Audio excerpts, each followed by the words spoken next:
Hello everyone, welcome back to my channel. अगर आप class 10 या क्लास 12 बोर्ड एग्जाम देने वाले हो तो प्लीज इस वीडियो को स्किप मत करना, क्योंकि ये वीडियो आपके लिए बहुत इंपॉर्टेंट होने वाला है। क्या आपको पता है कि हर साल लाखों बच्चे बोर्ड एग्जाम देते हैं, लेकिन कभी कभी ऐसा होता है कि अच्छी पढ़ाई करने वाले बच्चे भी फेल हो जाते हैं और एवरेज पढ़ाई करने वाले बच्चे 90+ मार्क्स ले आते हैं। तो ऐसा क्यों होता है? ऐसा कम पढ़ने की वजह से नहीं होता, बल्कि गलतियों की वजह से होता है। तो आज मैं आपको बताऊंगी वो मिस्टेक्स जो स्टूडेंट बोर्ड एग्जाम में सबसे ज्यादा करते हैं, और अगर आपने इन गलतियों को अवॉइड कर लिया ना तो आपके मार्क्स ऑटोमेटिकली इंप्रूव होंगे बिना किसी एक्स्ट्रा पढ़ाई किए। वीडियो को एंड तक जरूर देखना, क्योंकि लास्ट वाली मिस्टेक सबसे ज्यादा इंपॉर्टेंट है। मिस्टेक नंबर 1, मुझे सब आता है। बहुत सारे स्टूडेंट्स ऐसे होते हैं जिन्हें लगता है कि उन्हें तो सब आता है और वो एग्जाम में अपेयर होकर सारे क्वेश्चंस के आंसर इजीली लिख लेंगे, लेकिन ये सबसे पहली और सबसे बड़ी गलती होती है। क्योंकि स्टूडेंट सोचते हैं उन्हें सब आता है और मैं सब लिख दूंगा, लेकिन रियलिटी में ऐसा नहीं है। बोर्ड एग्जाम नॉलेज का टेस्ट नहीं होता, बल्कि प्रेजेंटेशन का टेस्ट होता है। आपको आंसर लिखना आता है या नहीं, इससे ज्यादा इम्पोर्टेंट ये होता है कि आपका आंसर एग्जामिनर को कितना समझ आया।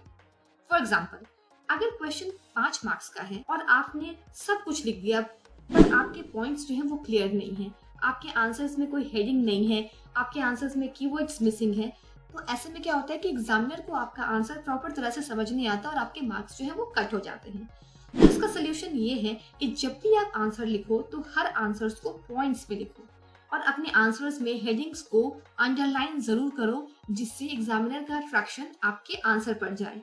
कीवर्ड्स को अच्छी तरह से हाईलाइट करो ताकि एग्जामिनर को ये समझ आना चाहिए कि आप एग्जैक्टली अपने आंसर में क्या समझाना चाह रहे हो। Mistake number 2, question properly read नहीं करना। 90% स्टूडेंट्स ऐसा करते हैं कि वो क्वेश्चन को प्रॉपरली रीड नहीं करते। जैसे ही उन्हें क्वेश्चन पेपर मिलता है वो जल्दी जल्दी आंसर लिखना स्टार्ट कर देते हैं, बट बोर्ड एग्जाम में एक वर्ड भी गेम को चेंज कर सकता है। फॉर एग्जाम्पल, क्वेश्चन में लिखा हुआ है एक्सप्लेन, लेकिन आपने उसकी जगह पर डिफाइन कर दिया। कंपेयर की जगह पे आपने सिर्फ एक साइड की आंसर लिखी। गिव रीजंस की जगह पर आपने एक्सप्लेनेशन लिख दिया। तो इन छोटी छोटी गलतियों की वजह से आपके मार्क्स जो है वो कट जाते हैं। तो इससे बचने का सबसे इम्पोर्टेंट रूल ये है कि क्वेश्चन को हमेशा 2 बार पढ़ो। पहली बार तो समझने के लिए और दूसरी बार कीवर्ड्स को आइडेंटिफाई करने के लिए। तो इससे आपकी जो छोटी छोटी मिस्टेक्स हैं वो बहुत कम होंगी। Mistake number 3, time management ignore करना। बहुत से स्टूडेंट्स बोलते हैं कि पेपर जो है वो लेंथी आ गया, बट रियलिटी में ऐसा नहीं होता। पेपर लेंथी नहीं होता, बल्कि आपकी प्लानिंग वीक होती है। ऐसा क्यों होता है? क्योंकि बहुत सारे स्टूडेंट्स पहले क्वेश्चंस में ही एक्स्ट्रा टाइम स्पेंड कर देते हैं, जिसकी वजह से लास्ट क्वेश्चन के आते आते उनके पास कम टाइम होता है और लास्ट के कुछ क्वेश्चंस उनसे छूट जाते हैं। तो ये सबसे बड़ी गलती होती है जो कि most of the students her exam में करते हैं। इससे बचने की एक सिंपल स्ट्रैटेजी मैं आज आपको बताने वाली हूँ। सबसे पहले तो आपकी स्ट्रैटेजी ये होनी चाहिए कि आपको सबसे पहले इजी क्वेश्चंस को सॉल्व करना है, उसके बाद मीडियम क्वेश्चंस, देन लास्ट में आते हैं आपके सबसे टफ क्वेश्चंस। क्योंकि अगर टफ क्वेश्चंस में आपको टाइम स्पेंड करना ही है तो आप इजी क्वेश्चंस पहले से करते आओ, सो दैट टफ क्वेश्चंस में एक्स्ट्रा टाइम स्पेंड करने की वजह से इजी क्वेश्चंस आपके छूट ना जाए। एक क्वेश्चन पे कभी भी अटके मत रहो, उसको स्किप करके आगे बढ़ो, सो दैट जिन क्वेश्चंस के आंसर आपको ऑलरेडी आते हैं वो आपसे मिस ना हो। Mistake number 4, answer sheet neat और क्लीन ना रखना। ये कोई नहीं बताता, पर ये सच बात है। बहुत सारे स्टूडेंट्स ऐसे होते हैं जो अपने आंसर्स तो एक्यूरेट लिखते हैं, बट उनकी जो आंसर शीट होती है वो नीट और क्लीन नहीं होती है। उनके आंसर्स में बहुत ज्यादा ओवर राइटिंग होती है, कटिंग होती है, उनके एरो इधर उधर होते हैं। तो इन सारी गलतियों की वजह से एग्जामिनर जो है वो कंफ्यूज हो जाता है और आंसर सही होने के बावजूद भी आपके मार्क्स जो है वो कम आते हैं। तो इससे बचने के लिए आपकी बेस्ट प्रैक्टिस ये होगी कि अपनी हैंड राइटिंग को बिल्कुल क्लीन रखें, प्रॉपर स्पेसिंग के साथ अपने आंसर को प्रेजेंट करें, न्यू क्वेश्चन के लिए न्यू लाइन यूज करें और अपने आंसर्स में प्रॉपर मार्जिन यूज करें। क्योंकि अगर आपकी आंसर शीट क्लीन और नीट होगी तो ये एग्जामिनर पर एक अच्छा इंप्रेशन डालती है। Step number 5, diagrams and examples को स्किप करना। बहुत से स्टूडेंट्स ऐसे होते हैं जो क्वेश्चंस के आंसर्स तो लिख देते हैं, बट डायग्राम्स और एग्जांपल्स को स्किप कर देते हैं, क्योंकि उन्हें ऐसा लगता है कि इनमें बहुत टाइम वेस्ट होता है। बट ऐसा बिल्कुल भी नहीं करना चाहिए, स्पेशली साइंस एंड ज्योग्राफी के एग्जाम्स में।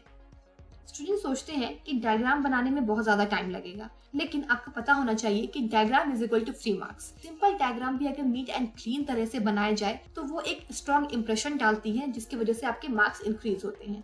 सेम विद द एग्जाम्पल्स, आप अपने आंसर्स में रियल लाइफ एग्जाम्पल्स को लिखकर अपने आंसर्स को अलाइव कर सकते हैं, जो अगेन एक अच्छा इंप्रेशन डालती है। स्टेप नंबर 6, लेंथ का ऑब्सेशन। अक्सर स्टूडेंट्स ये पूछते हैं कि आंसर्स की लेंथ कितनी होनी चाहिए।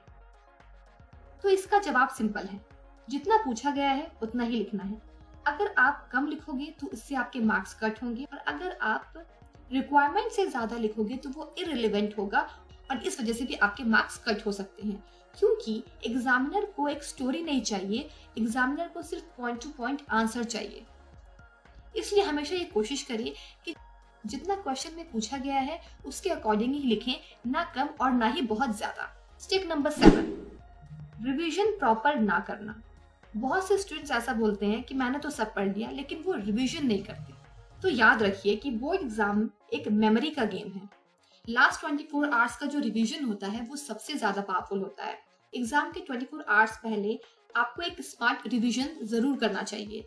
लाइक हेडिंग्स को बार बार रिवाइज करो, डायग्राम्स को बार बार देखो, इंपॉर्टेंट जो फॉर्मूलाज हैं उन्हें बार बार रिकॉल करो, और आंसर के कीवर्ड्स को भी बार बार रिवाइज करना चाहिए। इससे क्या होता है कि आपको मेन पॉइंट आपके माइंड्स पे रहते हैं, जिससे आपको एग्जैक्ट आंसर लिखने में काफी मदद होती है। Mistake number 8, over thinking and panic. Most of the student जब भी क्वेश्चन देखते हैं तो ओवरथिंक करने लगते हैं या फिर पैनिक हो जाते हैं। सपोज अगर आपके क्वेश्चन पेपर में 10 क्वेश्चन हैं और उनमें से अगर 2 क्वेश्चन भी आपको नहीं आते हैं, तो बहुत सारे स्टूडेंट्स उन 2 क्वेश्चन को देखकर ही पैनिक कर जाते हैं, ओवरथिंक करने लगते हैं और ये सोचने लगते हैं कि अब तो मेरा पूरा पेपर ही खराब हो गया। लेकिन पैनिक होने की वजह से जिन क्वेश्चन के आंसर उन्हें आते हैं स्टूडेंट्स वो भी भूल जाते हैं। तो इससे बचने के लिए सबसे पहला टिप ये है कि आप क्वेश्चन पढ़ने के बाद बिल्कुल कूल एंड काम रहें। एक डीप ब्रेथ लें, थोड़ा पानी पिए और इजी क्वेश्चंस के साथ स्टार्ट करें, सो दैट धीरे धीरे करके आपका कॉन्फिडेंस बिल्ड हो और आप इजीली क्वेश्चंस को सॉल्व कर पाए। स्टेप नंबर 9, लास्ट डेज में सोशल मीडिया यूज करना। आजकल के स्टूडेंट्स तो ये बहुत ज्यादा करते हैं, लेकिन अगर आपको एग्जाम्स में अच्छे नंबर लाने हैं तो आपके लिए पहली कंडीशन ये है कि एग्जाम के टाइम में या फिर लास्ट डेज में आपको सोशल मीडिया बिल्कुल अवॉइड करना है। क्योंकि सोशल मीडिया का एडिक्शन इतना ज्यादा है कि अगर आप ये सोचते हो कि मैं बस 5 मिनट के लिए सोशल मीडिया यूज करूंगा, तो वो 5 मिनट धीरे धीरे 30 मिनट में बदल जाती है, और वो 30 मिनट कैसे 2 आवर्स में बदल जाती है वो आपको पता भी नहीं चलता। इसलिए ये बहुत ज्यादा इंपॉर्टेंट है कि आप बोर्ड एग्जाम के लास्ट डेज में सोशल मीडिया को स्ट्रिक्टली अवॉइड करो, तभी आप अच्छे मार्क्स ला सकते हो। Step number 10, writing without structure. तो बहुत सारे स्टूडेंट्स ऐसे होते हैं जो आंसर तो लिख देते हैं, लेकिन वो अपने आंसर को प्रॉपर स्ट्रक्चर के साथ नहीं लिखते। तो आपको ये गलती बिल्कुल भी नहीं करनी है। आपको अपने आंसर को प्रॉपर स्ट्रक्चर के साथ लिखना है। फॉर एग्जाम्पल, आपको अपने आंसर में 1-2 लाइन की सबसे पहले इंट्रोडक्शन देनी है, उसके बाद आंसर की बॉडी को लिखना है, मीन्स आपको पॉइंट्स लिखने हैं और उन पॉइंट्स को अच्छी तरह से एक्सप्लेन करना है। देन अगर क्वेश्चन में किसी डायग्राम या एग्जाम्पल की रिक्वायरमेंट है तो आपको नीट और क्लीन डायग्राम बनाना है या फिर एग्जांपल्स लिखने हैं। उसके बाद आपको 1-2 लाइन में कंक्लूजन लिखकर अपने आंसर को कंप्लीट करना है। तो ये बहुत जरूरी चीज है। इस स्ट्रक्चर से ही पता चलता है कि आपने आंसर बिल्कुल प्रॉपरली लिखा है। तो अब बारी है बोनस मिस्टेक की। अपने एग्जामिनर को इम्प्रेस करने का चांस कभी भी मिस मत करना, क्योंकि ये आपके मार्क्स को इंक्रीज करने में बहुत ज्यादा हेल्प करते हैं। जैसे कि नीट एंड क्लीन डायग्राम्स बनाना, अच्छी हेडिंग्स लिखना, कीवर्ड्स को हाईलाइट करना और प्रॉपर कंक्लूजन के साथ आंसर को एंड करना। ये सारे टिप्स एंड ट्रिक्स आपको एक्स्ट्रा मार्क्स दिलाने में काफी मदद करते हैं। तो ये थे 10 ऐसे मिस्टेक्स जिन्हें अगर आप अवॉइड करेंगे तो बोर्ड एग्जाम्स में आपके 90+ मार्क्स आना गारंटीड है। और हाँ, एक बात जरूर याद रखिए कि बोर्ड एग्जाम लाइफ का एंड नहीं होता, बल्कि यहाँ से कॉन्फिडेंस की शुरुआत होती है। गलतियां सब करते हैं, पर जो उन गलतियों से सीखकर आगे उन्हें रिपीट नहीं करते हैं वही टॉपर बनते हैं। अगर आप काम रहोगे, स्मार्टली तरीके से अपने आंसर को लिखोगे और प्रेजेंटेशन पर एक्स्ट्रा फोकस करोगे तो आपके मार्क्स ऑटोमेटिकली बढ़ेंगे। So that's all. अगर वीडियो हेल्पफुल लगी हो तो वीडियो को लाइक, शेयर और मेरे चैनल को सब्सक्राइब करना बिल्कुल मत भूलिएगा। Thanks for watching.